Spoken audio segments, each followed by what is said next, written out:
Ukrayna Silahlı Qüvvələri aprelin 13-də Sumu şəhərinə 2 ballistik raketlə zərbə endirən Rusiya Federasiyasının Kursk vilayətinin Kulyovka kəndində yerləşən 448-ci raket briqadasını vurub.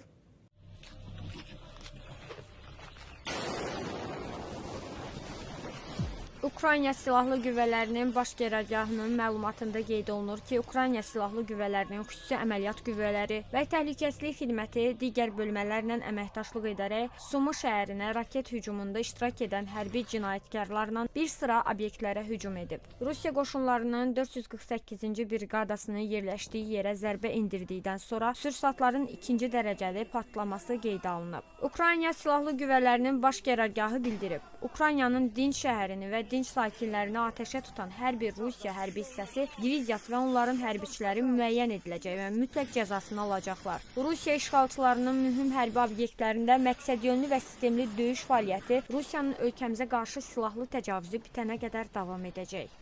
Qeyd edək ki, Ukraynanın Sumu şəhərinə hücum nəticəsində 2 uşaq olmaqla 35 nəfər həlak olub. Təxminən 120 nəfər yaralanıb. Rusiya Müdafiə Nazirliyi zərbənin dinc əhaliyə deyil, Ukrayna Silahlı Qüvvələrinin komandanlıq qərargahının iclasına vurulduğunu iddia edib.